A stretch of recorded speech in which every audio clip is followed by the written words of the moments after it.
Uma ferramenta poderosa para demonstrar que uma linguagem é recursivamente numerável, mas não é recursiva, é considerar a linguagem complemento. Ou seja, se uma palavra W pertence à linguagem L, isso acontece se e somente se W não pertence à linguagem complemento. Bem, se partirmos da noção de complemento e as noções de recursivamente enumerada e recursiva, podemos provar os seguintes teoremas.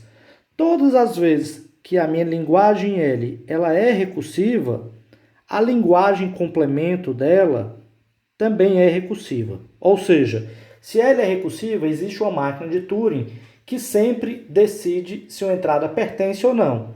Nós iremos construir uma máquina de Turing que sempre irá dizer se uma palavra pertence ou não ao complemento dessa linguagem, a partir da linguagem L ser recursiva. Tá? Iremos mostrar como construir essa máquina de Turing de L barra, que também será decidível. Ora, se L e L barra, ou seja, a sua linguagem e a linguagem complemento são recursivamente enumeráveis, então isso significa dizer que ambas as linguagens são recursivas. Ou seja, se a linguagem L é recursivamente enumerável e a complemento dela também é, a gente consegue construir uma máquina de Turing que sempre decide para L e para L barra. Ou seja, ambas as linguagens são recursivas, ou seja, são decidíveis. Tá? Então, a primeira me diz se L é decidível, ou seja, ela é recursível, a complemento dela também é. A segunda me diz se a linguagem L é recursivamente enumerável e a L barra também é recursivamente enumerável.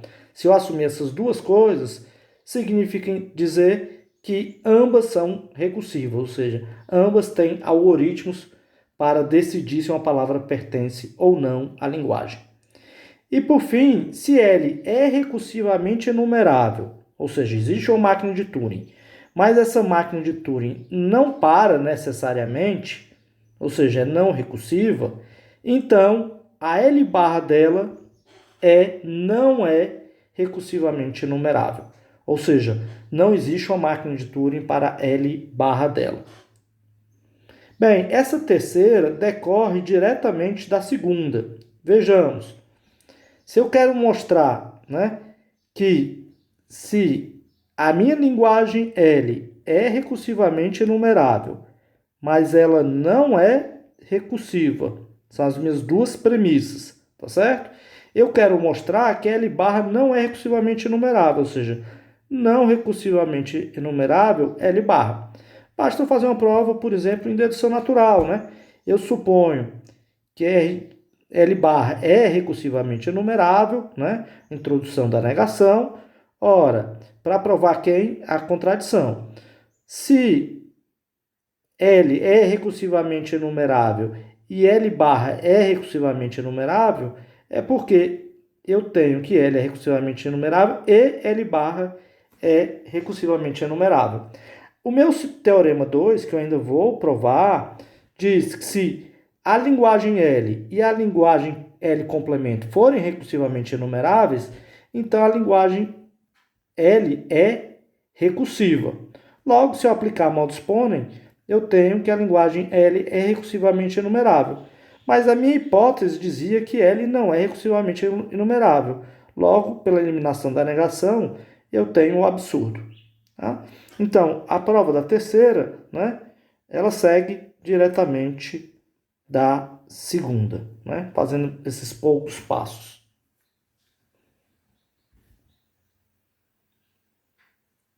Bem, para demonstrarmos que se uma linguagem é recursiva, então a linguagem L barra dela também é recursiva, o que a gente faz? Primeiro a gente assume a nossa hipótese do teorema, que é o quê? Que L é recursiva. O que significa dizer que L é recursiva? É que existe uma máquina de Turing, por exemplo, M, que sempre para de tal forma que a linguagem L é a linguagem da máquina de Turing M. O que a gente vai fazer? a partir dessa máquina de Turing M, eu vou construir uma máquina de Turing que eu estou chamando aqui de M barra, tal que a linguagem de L barra vai ser a linguagem da minha máquina de Turing M barra. E essa M barra ela vai ser construída da seguinte forma. Eu vou pegar todos os estados de aceitação de M e vou dizer que eles serão transformados em estados de não aceitação de M barra, sem nenhuma transição a partir deles. Ou seja, se eu tinha um estado de aceitação em M, ele será um estado de não aceitação em M barra que não tem nenhuma transição. Ou seja, em M barra, a máquina vai fazer o quê? Ela vai parar sem aceitar a palavra. Então, se ela aceitava, ela passa a não aceitar na M barra, que é exatamente a noção de complemento.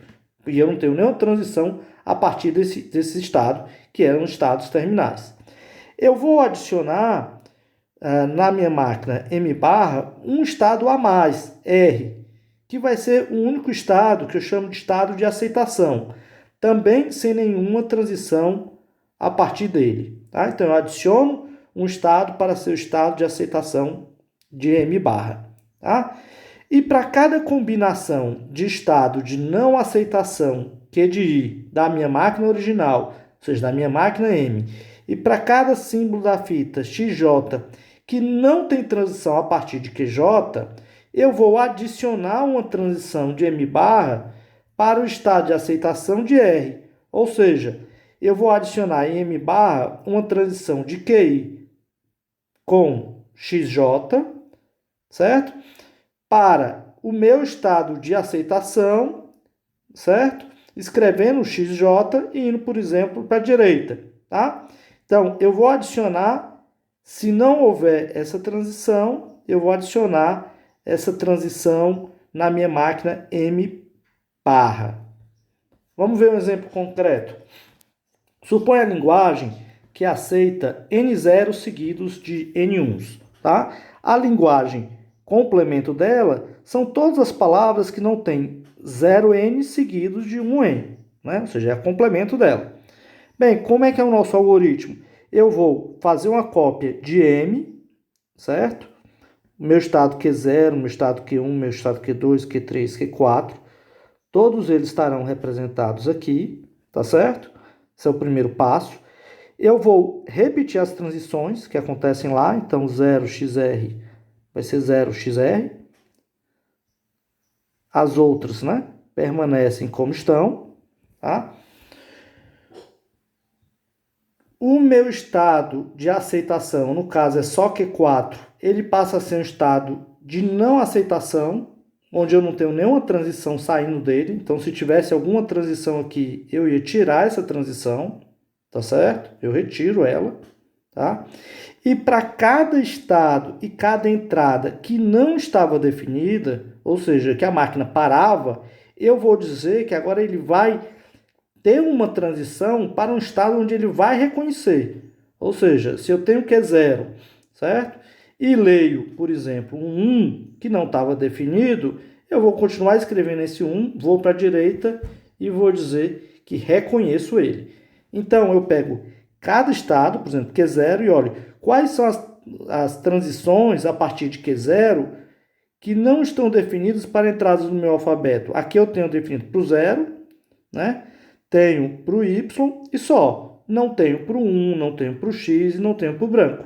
Então, se eu tiver a partir desse estado, né, qualquer uma dessas três entradas, o meu algoritmo nesse lado ia parar e não ia reconhecer a palavra.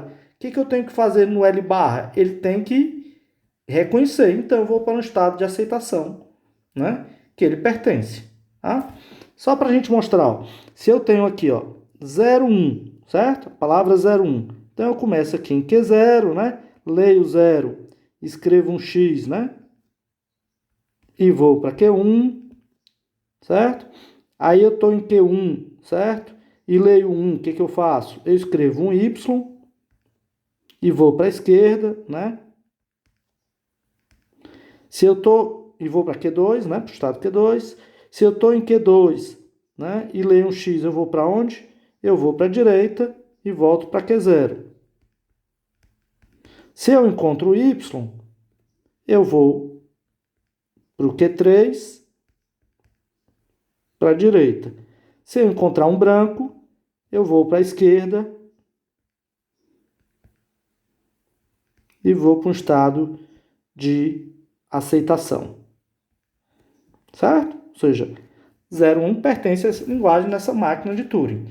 Vamos ver que ele não pertence na outra, né? Ou seja, eu vou começar em Q0, 0, 1. De Q0, lendo 0, eu faço o quê? Eu vou para um estado Q1, lendo, escrevendo quem? O X, né? Escrevo o X no lugar do 0 e vou para a direita. Depois, lendo 1, o que eu faço? Eu escrevo o Y e vou para a esquerda, né? Então, eu vou para Q2, né? X, Y. Certo? Depois, né? Se eu encontrar um X, eu vou para a direita e volto para Q0. Ou seja, eu vou X, Q0, Y.